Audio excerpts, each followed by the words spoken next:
Every night, Chinedu lay awake, listening to the cries of his starving children, wondering how far would a man go to save his family.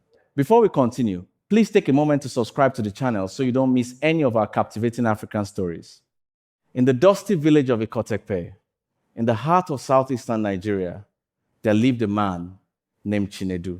Chinedu was not a bad man, but he was desperate. His wife, Ngozi, and their 3 small children were starving.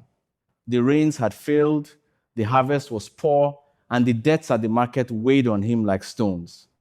Just beyond the village, hidden under the shade of towering Iroko trees, was the ancestral shrine of Ikot-Ekpe. The shrine was old, hundreds of years old, and it was said that the ancestors themselves guarded the offerings brought there by the villagers. No one dared touch them, for those who disrespected the shrine often vanished mysteriously, never to be seen again. But that night, desperation overcame fear. Chinedu crept out of his mud brick house, lantern in hand, footsteps soft against the dirt path. The wind whispered through the trees, carrying the distant howls of dogs. He thought of the golden brass pieces, the kola nuts, the sacred yam placed inside the shrine. Just one handful, one small offering, it would be enough to feed his family for weeks. And so, with his heart pounding, Chinedu crossed the threshold of what no man in Ikot-Ekpe dared enter. The inside of the shrine smelled of old incense and earth. Shadows danced on the walls from his flickering lantern. He moved carefully, lifting the small carved pot filled with gold and wrapped kola nuts. The artifact shimmered faintly, as if alive. For a moment, Chinedu thought he had succeeded. He whispered to himself, Ngozi and the children will never go hungry again. But as he turned to leave, he froze. Something in the shadows had shifted. A faint whisper echoed through the room. Chinedu, Chinedu. He spun around. Nothing, just the flickering shadows and the smell of smoke and old earth. He laughed nervously. I'm imagining things, he muttered. But the whispers grew louder. They sounded angry. Chinedu ran toward the doorway, the sacred pot clutched in his hands. But outside, he noticed something impossible.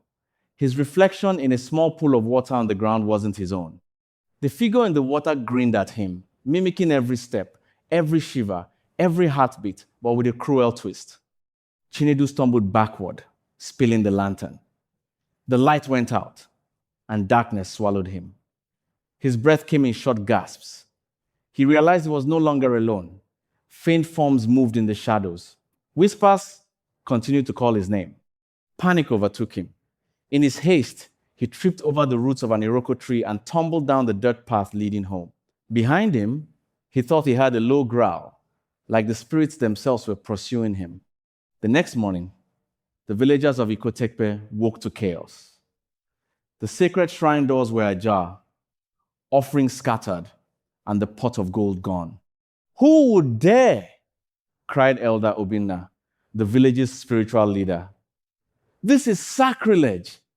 The ancestors will not forgive this. Neighbors whispered about curses. Children trembled as their mothers hushed them. But no one could find Chinedu. He was gone. Days passed, and still he did not return to his house. Ngozi worried endlessly, fearing the worst. And far away, deep in the bush, Chinedu heard the whispering again. Every night, in every shadow, he saw eyes watching him, following him. The spirits had marked him. One moonless night, Chinedu could bear it no longer. He returned to the shrine, trembling, hoping to return the stolen pots and beg for forgiveness. As he approached, the earth beneath him trembled. From the shadows, tall, ethereal figures emerged translucent, glowing faintly with an otherworldly light. The whispers became voices. Chinedu, your greed has disrespected us, but your heart is not fully evil. The spirits circled him, making the hairs on his neck stand.